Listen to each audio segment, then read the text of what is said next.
अलीम इस्माइल का अफसानचा सुनते हैं।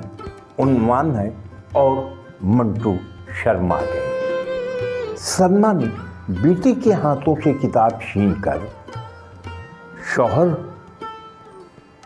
के हाथों में थमाई और कहने लगी, कितनी दफा कहा है आपसे कि अपनी किताबें नीचे मत रखा करें। कितनी बेहयाई वाले अफसाने हैं इस किताब में, पढ़ो तो शर्म आती है, बच्चों पर क्या असर पड़ेगा।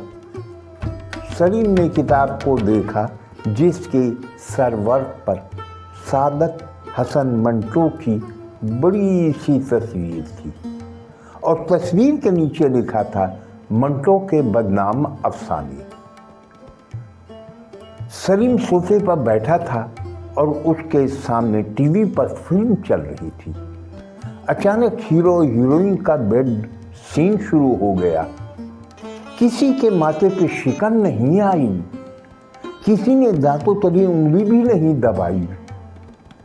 घर में सभी उस मंजर को बड़ी आसानी से बर्दाश्त कर रहे थे। सलीम की नजर अपने हाथों पर मौजूद किताब पर पड़ी, जिसे देखकर वो हैरत में पड़ गया।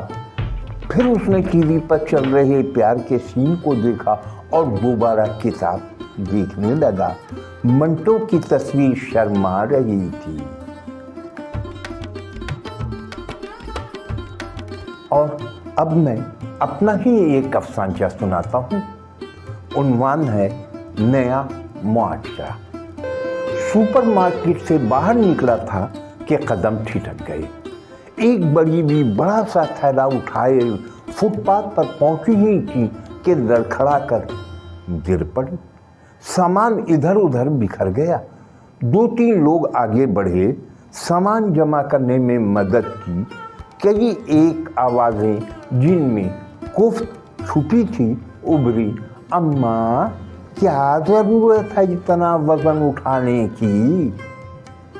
बड़ी बी ने सर उठाकर धुंधली नजरों से बोलने वाले को देखा और कहा, बेटा जरूरत है, घर में कोई और होता तो शायद ना उठाती। बड़ी भी आगे बढ़ गई, लोग भी छट गए और मैं उस एक जुमले में छुपे दर्द की टीस महसूस ही कर रहा था कि उसी वक्त उसी जगह एक जींस टी शर्ट में मलबूस नौजवान लड़की भी फिसल कर गिर पड़ी। शायद वो जगह नौज़दा थी। उसी पल एक साथ 10-12 आवाजें उभरी और लोग आगे बढ़े। मे आई हेल्प यू? सब्सक्राइब करने के लिए लाल बटन दबा दें और हाँ, सब्सक्राइब करने के बाद घंटी का बटन दबाकर ALL यानी ऑल पर क्लिक जरूर करें। तो आइए अब अगला अफसानचा सुनते हैं। नसरीन अख्तर नैना का अफसानचा सुनते हैं। उन्वान है चिराग तली। वो शादी दफ्तर चलाता था। हजारों लड़कियों और लड़कों के रिश्ते करवा चुका था। उसके 4 बच्चे थे, 2 बेटे और 2 बेटियां। 3 बच्चों की शादियां हो चुकी थी। सबसे छोटी बेटी ने MA किया था और वो एक सरकारी स्कूल में पढ़ाती थी। रात को थका हारा घर आया तो दस्तक पर छोटी ने दरवाजा खोला। अंदर दाखिल होते हुए उसकी नजर इतने अरसे बाद बेटी पर पड़ी और एक भूख सी दिल से उठी। उसे याद आया कि दूसरों के बच्चे बच्चियों की शादियां कराते हुए वो अपनी बेटी को भूल गया। جس کے بالوں میں چاندی اتر آئی ہے۔ مالک اور مزدور، یہ عنوان ہے شاہانہ جاوید کے افسانچے کا۔ بہت کاٹدار افسانچہ ہے، سنیں، بہت سنیں۔ فضلو سرکاری مالی تھا۔ اس کا کام گرین بیلٹ پر پودوں کی آبیاری کرنا۔ اس کی ڈیوٹی ایک بڑے علاقے کے گرین بیلٹ پر تھی۔ وہ فخریہ ان پودوں کو اپنی اولاد کہا کرتا تھا، اسی طرح ان کی دیکھ بھال بھی کرتا۔ ساتھی مددگار اس کی پھول پودوں سے محبتوں کو سراہتے تھے۔ اکثر افسران اسے انعام سے بھی نوازتے، لیکن آج وہ گرین لائن کے ٹریک کی تعمیر کی وجہ سے انہیں اجاڑنے والے مزدوروں کے قطار میں کھڑا تھا کہ پیٹ کا بھی تو کچھ تقاضا ہے۔ چینل سبسکرائب کرنے میں، گھنٹی کا بٹن دبا کر آل پر کلک کرنے میں کوئی پیسہ نہیں لگتا، پھر بخالت کیسی؟ فوراً سبسکرائب کا بٹن دبا کر گھنٹی کا بٹن دبائیں اور آل پر کلک کر دیں۔ آئیے سنتے ہیں اصغر شمیم کا افسانچہ بچوں کا دن۔ کس خوبصورتی سے مصنف نے چند جملوں میں طنز کا تیر برسایا ہے۔ آئیے سنتے ہیں بچوں کا دن۔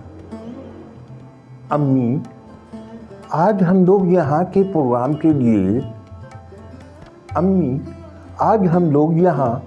کس پروگرام کے لیے برتن دھونے آئے ہیں؟ تمہیں نہیں پتا؟ آج بچوں کا عالمی دن ہے، اسی لیے آج کے دن پروگرام میں وزیر موصوف اسکول میں پڑھنے والے بچوں کو انعامات سے نوازیں گے، اور امی، وہ بچے جو اسکول میں نہیں پڑھتے ہیں؟ اس سوال کا جواب ماں کے پاس بھی نہیں تھا۔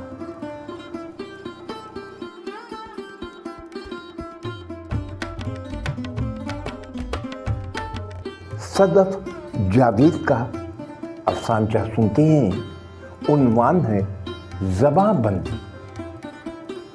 سنیے جی، لیپ ٹاپ، کمپیوٹر اب زیادہ دیر نہیں چلائیں گے۔ یوٹیوب پر فلمیں، فیس بک پر چیٹنگ، یہ سب بند کرنا ہوگا۔ اور ہاں، طیبہ، ارینا، عائزہ، عامر، اپنا ہوم ورک بھی کمرے میں کرنا، اور اب دن کے وقت کھڑکیاں کھلی رہیں گی تاکہ روشنی اور ہوا بھی آئے اور بجلی کا استعمال بھی کم ہو۔ موبائل فون کا استعمال اب وقت ضرورت ہی کیا جائے گا تاکہ بیلنس کا جھنجھٹ بھی ختم ہو۔ شوہر نے بیگم کی کفایت شعاری کو سراہتے ہوئے تجویز پر عمل شروع کر دیا، لیکن جب مہینے کے آخر میں بل ہاتھ میں آئے تو موصوف کے چھکے چھوٹ گئے۔